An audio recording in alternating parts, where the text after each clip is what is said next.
guys, it's Xnote Engadget. I'm here with the LG Xnote Z350. This is one of many Ultrabooks that are on display at Computex 2012 and at Intel's booth in particular.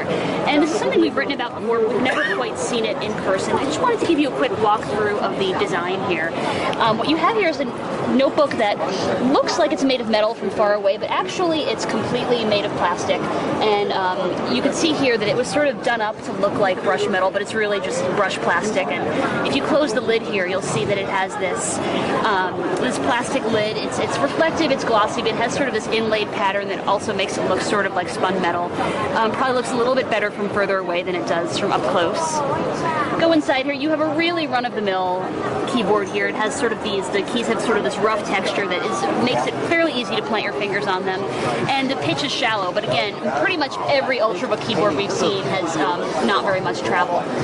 Taking a tour around the device here, you'll see that the touchpad really blends in with the palm wrist here. It's almost invisible, and you have this dedicated touch button, which is becoming increasingly rare on laptops of all kinds. I'm going to give you a quick tour of the ports. We're going to start on the back side here.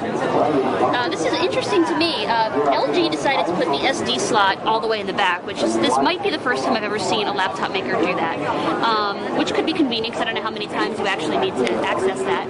And they have a whole lot of USB 3 ports on here. There's actually a total of 3, I believe, and one is over here, and it's paired with this Ethernet jack that has sort of this little drop-down thing over here.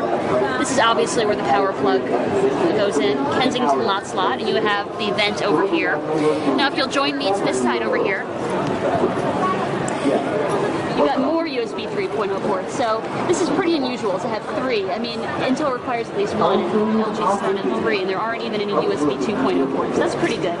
You've got HDMI out, that's also very nice to have on an Ultrabook. You wouldn't assume that you'd have that on every single one. And you've got your audio jack right there, so that's actually a pretty good selection of ports. Unfortunately, we don't know when this is going to be available or where quite. Definitely don't know if it's coming to the US.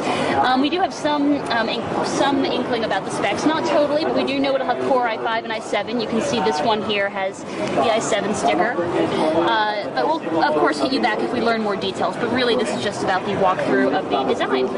So there you have it. That's the LG Xnote Z350. Thanks, everyone.